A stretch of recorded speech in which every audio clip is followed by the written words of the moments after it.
Realme sudah menyiapkan series angka terbaru mereka yaitu Realme 10 series, yang kemungkinan bakal dirilis di akhir tahun 2022 mendatang. Salah satu model dari series ini telah sempat muncul di sertifikasi CBTS Database dengan nomor model RMX3630. Perangkat ini diduga adalah Realme 10 series dan salah satu spesifikasi yang ditampilkan yaitu kapasitas baterainya. Smartphone ini punya baterai dengan kapasitas rating di 4880 mAh atau mungkin untuk typical rating di 5000 mAh. Ternyata perangkat dengan nomor model RMX3630 ini juga sudah mengantongi sertifikasi Postelkominfo di tanah air, yang artinya bisa dipastikan kalau smartphone ini juga segera masuk ke Indonesia, meskipun juga belum dipastikan kapan waktunya. Series angka Realme sempat jadi primadona di kategori smartphone kelas menengah terutama saat produk Realme 5 dan Realme 6 series. Tapi beberapa waktu belakangan ini, kepopuleran series angka Realme bisa dibilang sedikit menurun. Justru series flagship dari Realme seperti Realme GT 2 Pro dan GT Neo 3 yang jadi incaran banyak konsumen tahun ini. Padahal untuk series angka tahun ini Realme punya banyak jajaran mulai dari Realme 9i 4G, Realme 9 4G, Realme 9 Pro 5G, dan Realme 9 Pro Plus. Tapi bisa jadi dengan terlalu banyaknya pilihan di series ini penjualan tidak memusat di satu produk saja, yang sebenarnya membuat series ini populer seperti di series lawas mereka. Tentunya kita juga tetap penasaran gebrakan apa yang akan dihadirkan oleh Realme di series angka terbaru mereka yang akan datang. Di sisi lain, Realme akan menerapkan fitur yang mirip dengan Apple Dynamic Island. Posting komunitas terbarunya menunjukkan, beberapa hari setelah Apple meluncurkan jajaran iPhone 14 di acara Far Out pada 7 September. Dengan perubahan desain besar dengan Dynamic Island, pembuat smartphone Android juga mempertimbangkan untuk menambahkan fitur baru ini ke perangkat mereka. Realme telah meminta penggunanya untuk berbagi saran tentang mengadopsi desain serupa pada smartphone-nya. Brand smartphone asal China itu bahkan telah menginisiasi kontes bernama Realme Island Creator Challenge untuk mengumpulkan ide terkait implementasi fitur mirip Dynamic Island pada ponsel Realme.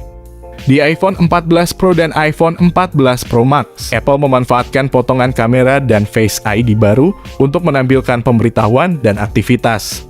Realme telah meluncurkan kontes Realme Island Creator Challenge di forum komunitasnya untuk meminta ide dan pendapat penggemar tentang bagaimana ia dapat menerapkan salinan Dynamic Island di perangkat Realme. Oke, mungkin nggak usah banyak cincong demi menghargai waktu kalian yang sangat berharga ini.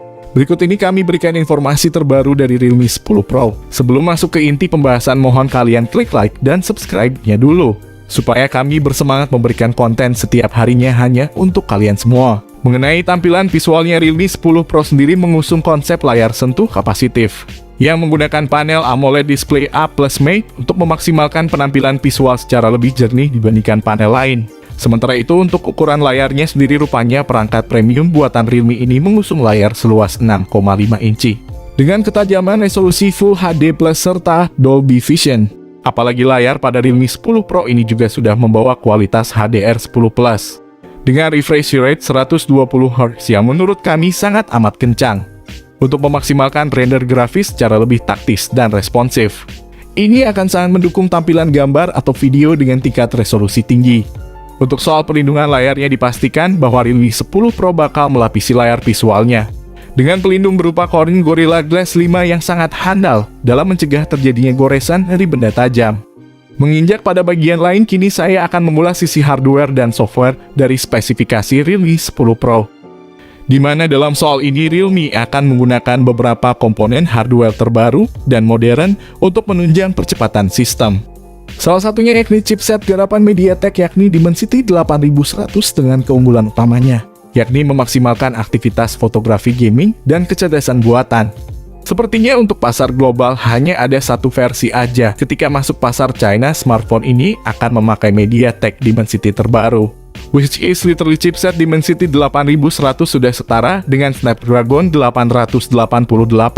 Untuk pasar global kemungkinan bakal memakai chipset Dimensity terbaru ini. Kemudian untuk menunjang kecepatan progresif, Realme 10 Pro akan menawarkan dua pilihan RAM berkapasitas besar hingga 6/8 GB, yang mana dipastikan sanggup memicu percepatan multitasking secara responsif. Tak lupa pula memori internal dengan pilihan 128/256 GB juga turut disertakan pada smartphone ini untuk menampung file Untuk memberikan kestabilan sistem yang lebih progresif dan bersahabat, maka Realme 10 Pro akan mengusung OS Android 12 dengan tampilan antar muka Realme UI 4. Bergerak pada sektor lain, kini saatnya saya mengungkap sisi fotografi atau kamera pada spesifikasi Realme 10 Pro. Mengungkit soal itu, kamera yang diusung oleh smartphone ini bakal semakin dipercanggih dengan sensor lensa kamera non fungsional dan fleksibel. Bukan tanpa alasan, karena Realme 10 Pro sendiri akan menawarkan 3 kamera belakang dengan masing-masing sensor memiliki kelebihan sendiri. Salah satunya yakni soal sensor kameranya, yang mana pada bodi belakang akan dibenamkan 3 lensa kamera, di mana terdiri dari kamera utama 108 megapiksel dengan sensor Sony dan kamera ultrawide serta makro. Bahkan kamera utama yang diusung oleh spek Realme 10 Pro ini sudah berkemampuan rekam video hingga 4K. Sehingga tak heran jika hasil video rekamannya begitu smooth dan tampak berkesan sinematik. Di samping itu, Realme 10 Pro akan menawarkan satu kamera depan 32 megapiksel, yang mana dilengkapi rekaman video 1080 piksel pada 30 fps saja. Dengan demikian, maka sudah barang tentu sisi kamera dari Realme 10 Pro ini akan jadi fitur atau sektor yang sangat diandalkan sekaligus diunggulkan. Tak berbeda jauh dengan kamera, sektor konektivitas pada spesifikasi Realme 10 Pro pun tak bisa dilepaskan, begitu saja mengingat menjadi bagian penting untuk dikenali. Di mana Realme 10 Pro sendiri sudah mendukung akses jaringan 5G yang dipastikan sanggup memicu kestabilan jaringan agar aktivitas di dunia maya menjadi lebih lancar. Ada pula beberapa fitur koneksi yang berhubungan dengan transfer data, seperti Bluetooth 5.3, koneksi NFC, dual speaker yang ditemani speaker Dolby Atmos, USB Type-C, dan USB on the go. Sementara itu, lubang audio jack 3,5 mm sebagai lubang headset kabel pada Realme 10 Pro ini masih tersedia, sehingga Realme fans tampak senang dengan kehadiran audio jack 3,5 mm ini. Baterai pada spesifikasi Realme 10 Pro pun akan saya turut bahas secara mendalam dan cukup rinci karena ada beberapa fitur penting untuk mendukung performa daya baterai. Apalagi daya kapasitas baterai pada spek Realme 10 Pro ini juga diklaim sudah lumayan, yakni hingga 5000 mAh dengan pengisi daya cepat sampai 80 watt. Sayangnya hingga video ini diupload belum ada kepastian berapa banderol harga resmi dari Realme 10 Pro. Menurut kalian, berapakah harga yang pantas untuk smartphone ini? Tapi mengaca pada pendahulunya, smartphone Realme 9 Pro cuma dijual 3 jutaan rupiah saja di Indonesia. Semoga pas masuk pasar Indonesia harganya tetap sama atau bisa juga lebih untuk ponsel ini. Smartphone ini kemungkinan besar akan dirilis ke Pridavan dulu pada akhir tahun 2022. Untuk pasar Indonesia kemungkinan besar akan rilis setelah negara Pridavan tersebut. Oke, itulah tadi pembahasan lengkap mengenai Realme 10 Pro. Semoga informasi ini bisa menjadi manfaat bagi kalian semua.